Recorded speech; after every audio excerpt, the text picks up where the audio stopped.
Hi everybody, welcome back to Aviary today, where we have a special episode on the road. We are at the partnership of S&N Wildes, the Budgerigar partnership. So Sam, welcome to the show. We've spoke to you a few times before in previous episodes. You obviously sponsor the channel as well. So today the plan is we're going to look at really what makes a good exhibition Budgerigar. We're going to look through that. Obviously you're a judge yourself. Yeah. Would it be right to say a Budgerigar expert? Sort of. So, sort of there, you've got pretty much every variety there is going of pretty much all of them, really, haven't you? They've got too many. And then we're going to look at a bit of the genetic side of it as well, which is one of your specialities, really, isn't it? You have loads of mutations. Genetics, yeah. Fantastic. Right, hopefully we'll get into it and hopefully enjoy today's show.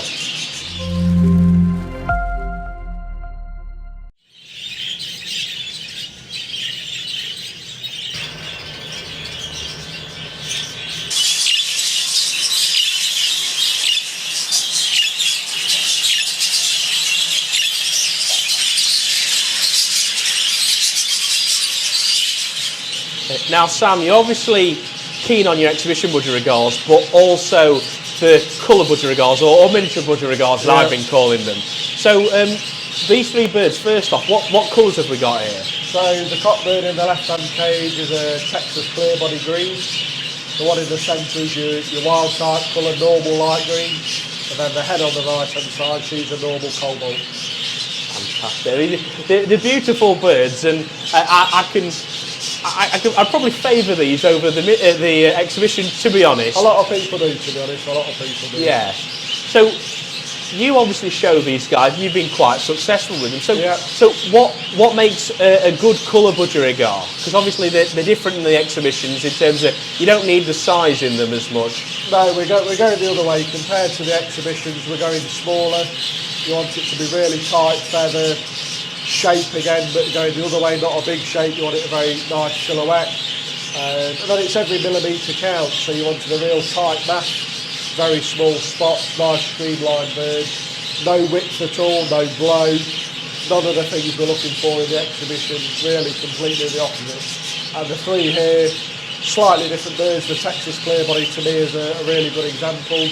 The light green's a lovely example, but being picky, there's a slight bump on the back of his head, so it doesn't make the perfect streamlined shape. And then this hen is actually a young hen that is coming up to breeding age, and she's putting a bit of timber on ready for that. Yeah. Her shape now doesn't look as effective as the two cockbirds in the cages next to her. Right. So can you go to the extreme with these in terms of the spots on the sort of below the beak of the bird? I do apologise, I forgot the name of that. The mask. The mask. Yeah. So the spots on the mask of the bird, can you go too far where they're too small or they're non-existent? Yeah, so with some of these we have got a couple where I am trying to get the spot size down, but then by doing that you've almost made them dissolve in that respect. They've disappeared. That's no good. You do need the 6 perfectly placed spots. And can they be too small? Yeah, if you still need the spots to be present, you still need to be visible. Yeah. But again, with these, everything is as small as possible, whereas with the exhibition, everything as big as possible. So it's a fine line of a balance of how small is too small.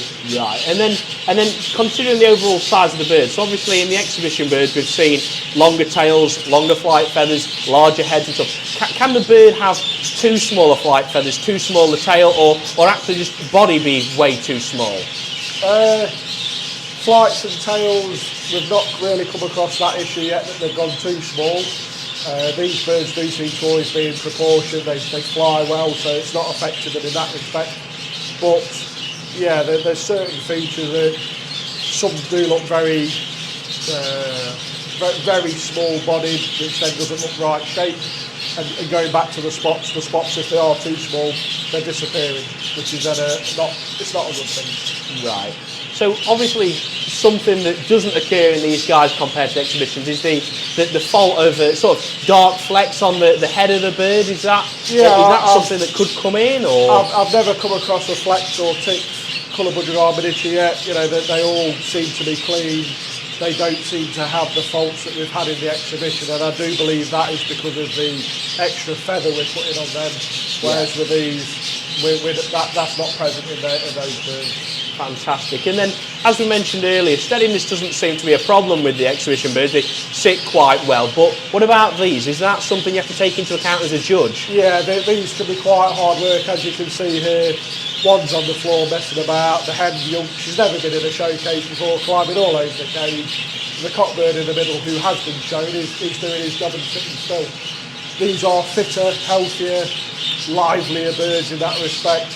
They do like to be very inquisitive and active, whereas the exhibition, being a bit bigger, a bit feathery, they will normally sit still for longer. Right. Wow, it's a massive difference when you look at them by comparison. Just even their behaviour, they're quite different in some respects. In terms of sort of show preparation, do these take maybe some more training perhaps than an exhibition bird? Training wise, these might take a little bit more because they are livelier, but from a condition point of view, most of the year these will be in condition, whereas with exhibition most of the year they're out of condition. So for showing purposes these are easier to look after, easier to maintain, but you've just got to introduce them to cages to get them used to the cages. Yeah, and then finally, I think, am I right in saying these have been a sort of something that's come in the past few years, maybe a bit more interest of them, or? Yeah, the interest and the popularity is growing, which is great to see, and hopefully now a lot of shows have taken on more classes for them. So there's 10 classes that you can show these in. At the minute, cocks and hens are still together, whereas in exhibition they're separate. But there is pairs and teams, so you've got a choice. If you're into these, you've got some classes and some awards you could be winning. Fantastic. Well, that's great to hear. And once again, thank you for sharing that knowledge on them. They're stunning little birds, and there's something that, if I was to start with budgies, I'd probably get some of these, in my personal preference anyway.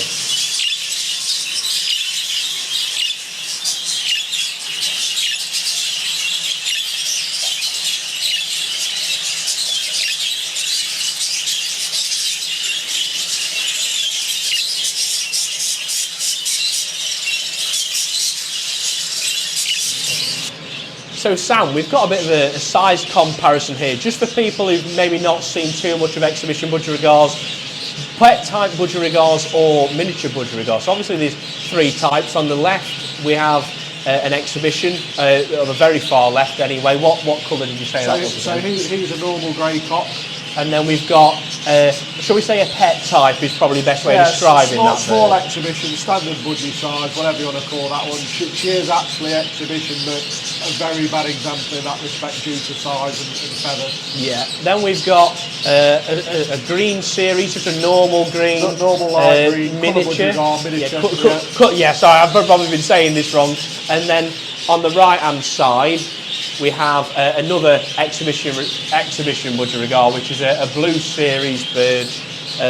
What colour was that one again? So that one's normal sky blue, that one. Normal sky blue. So just a bit of something there. So we spoke off camera about a couple of things that changed. So what's the overall differences in size comparison? What stays the same with them? The beak and the cere will stay the same regardless of whether it's a colour budgerigar, pet shop, small budgie or an exhibition budgie, but then we've changed the skull structure, the frame of the bird, and the most important part, or the biggest factor, is the size and length of feather.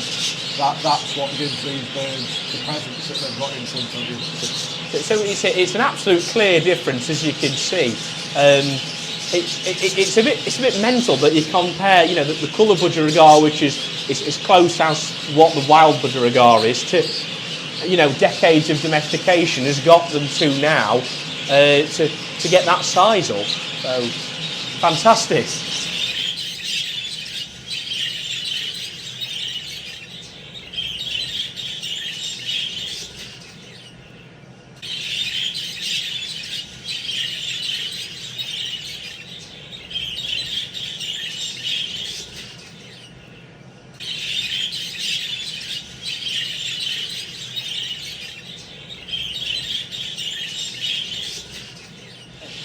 So we're going to look at mutations now, and I'm right in saying that you have every mutation available, that's right? We've got every variety of mutation, whatever you want to call them.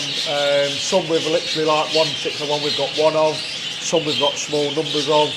But yeah, we've got everything available in the UK at the minute. We've got. Fantastic. So you've obviously got the complete collection here. Now, something we spoke about off camera was the fallows. Yeah. Now, could you just tell a bit more about them? First off, I mean, how does the gene carry?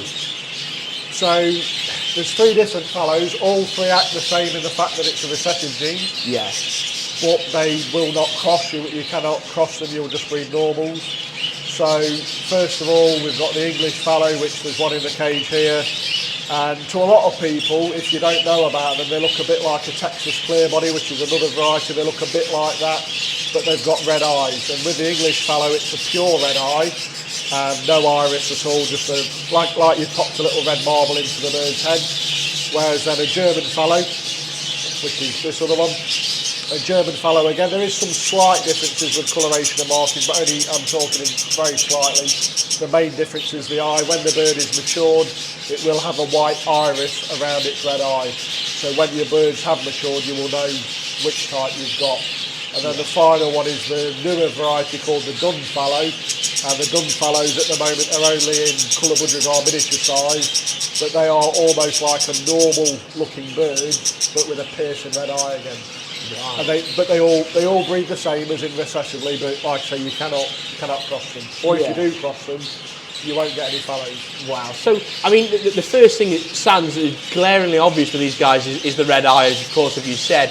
And particularly, I think it was the dun fallow that it's looking at that bird. The eye's so red, so it's almost comparative to an albino, would you say, with how the eye looks? Yeah, yes, in that respect, that they've got the same red eye. So, but the confusing thing within the budgies is that they are not an eno. We don't class them as that because they breed recessively, whereas albinos, lutinos and lacewings breed sexually. Right. So we don't class them as a red-eyed bird in that respect. When people say, oh, I've got red eyes, they're normally talking about albinos and lutinos. Yeah. Whereas these are a completely different mutation, and you would not want to cross these with albinos and lutinos either. It would just cause a world of headaches, unfortunately. Yeah. So, might sound it's a very novice question, but what makes a fallow a fallow? So, if you've got a normal bird and then made it fallow, what's the difference? So, in compared to a normal, so the bird on the left is a fallow dark green, a German fallow dark green. The bird on the left is an English fallow sky blue. If you've got a normal sky blue, like we've videoed in some of the other footage, the body colour is pure sky blue from underneath the mask to the rump. These seem to fade from where the face is down to the rump colour. The rump will always be the strongest colour. The wings are hard to explain to somebody that's not into budgies in the respect that they're not normal, they're not cinnamon, they're not grey wing. They're kind of a greyish brown colour. Right. They have the scallops like a normal budgie would, but the flights are then a greyish brown as well. And the key factor is the eyes. Right. Another feature that's similar to enos in that respect is that, like these are both males, cockbirds. They have a pink cere, whereas a normal sky blue would have a blue cere. Right. So they are like enos in that respect, but they do not breed the same at all. Wow. So they're a bit of something different, really. I mean, do you have many of these guys in the bird room? Or? So we have a few English fallows, and it's a good family. They've done very well on the show bench as well. We've got a few German fallows. German fallows are getting better in numbers now, but they're a little bit behind in quality. Not had great success with improving them just yet. I think some of that's down to luck.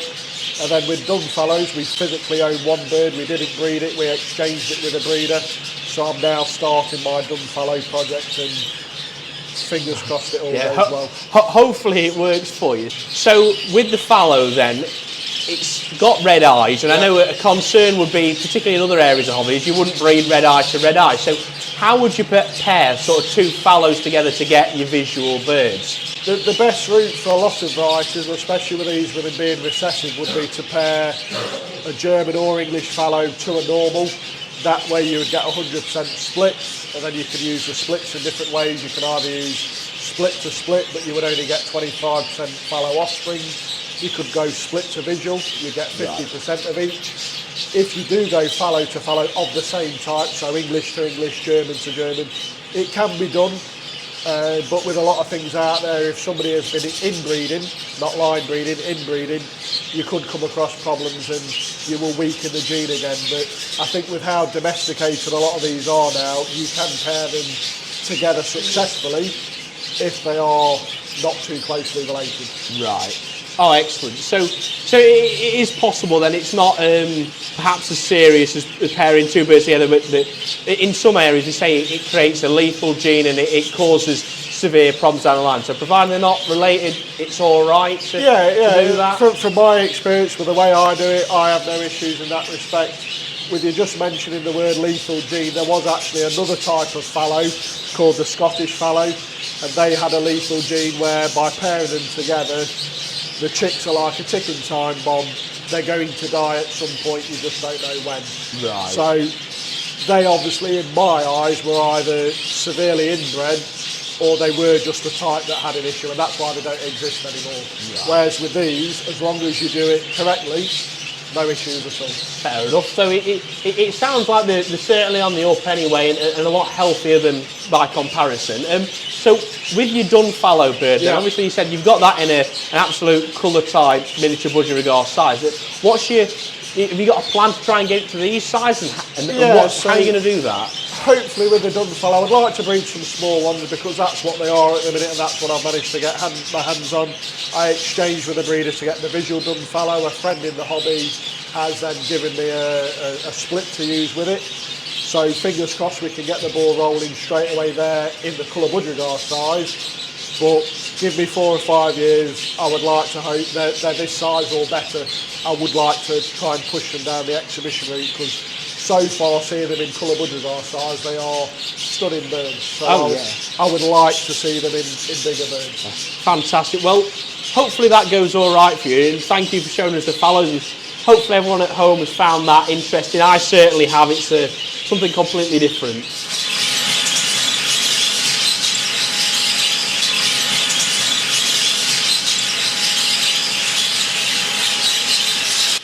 And then the final mutation we're going to look at then is the saddleback. So this is something that you say it's a bit of a rarer mutation? Yeah, there's not many in the country. I think through the way they look, unfortunately.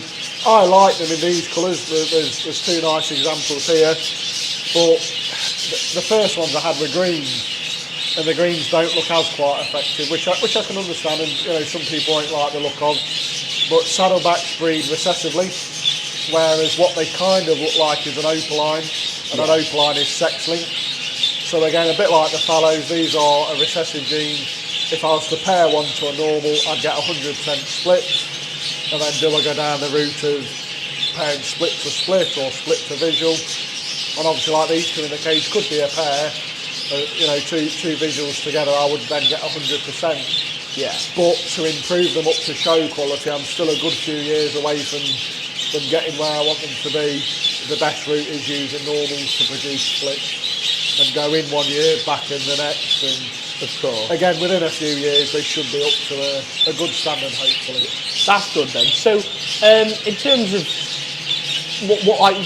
what differs this mutation from, like say, first off a normal and then opaline? What makes it a saddleback? Yeah, so with these, body colour wise, tail, half of their wings and the flights are as a normal should be, but then behind the cap itself, on the top of the head, the neck and shoulders is all like a bit of a smudged effect, and it leads in down to like the saddle and onto the top of the wings, whereas an opaline is a completely different marking, but at a quick glance that's what people think they are. But other than that, there are no visual characteristics. Like I say, the body colour, half of the wings, the flights, the tails are all as a normal should be. Yeah. They're lovely birds. I mean, it's another of many mutations you've got in here. So what's the exact colours of these guys? Obviously, you're at a blue series and a green series, is there? So the cockbird is a saddleback cobalt, but he's a very purple cobalt. He's not purple enough to become violet, so he's probably a violet cobalt. I haven't used him yet for breeding purposes, but I would imagine he's going to produce some violets. And then the hen looks a bit like a green, like you say, but she's actually classed as a golden face cobalt. And with golden faces and yellow faces in budgies, the gold runs through the body colour, and that's what's given her a bit of a greeny tinge, but in fact she's actually a golden face. Weirdly, it looks like these two are palling up. They look quite in love. So, with Saddleback then, would this, for example, be a recommended pairing, or would you maybe stay away from Saddleback to Saddleback? Saddleback to Saddleback, if they are not related, can be done. I have done it, but I think from a show point of view, if you're looking to improve them quality-wise, you've really got to use normals, produce the splits, and then move forward with the splits. Fantastic. Well, thank you for showing us these beautiful budgies once again. Right, so this is a Saddleback cock that we've just been videoing. You can see the smudging effect here. There's dark markings, but it's smudged, it's not like an opaline. And then onto the wings, the bottom half is as a normal should be, yet the top half has got the smudging effect. And the tail and body colour are as a normal should be. It's just the neck into the V and onto the top of the wings.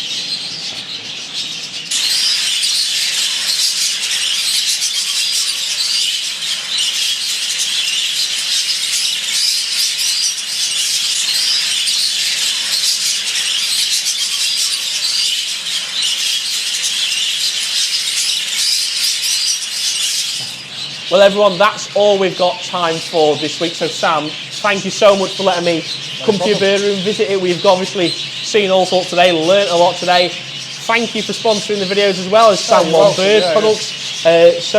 Yeah, anyway, everyone, if you've enjoyed it today, please make sure to like and subscribe and follow us on Instagram and Facebook. I'll leave a link to Sam One. You've got a YouTube channel now as well that's in the growing process, shall we say? Not up to your standard, but we're getting there. Yeah, exactly. You're getting there. We'll leave a link to their Facebook page as well. So, Sam, mate, thank you very much, and hope you all enjoyed today's video.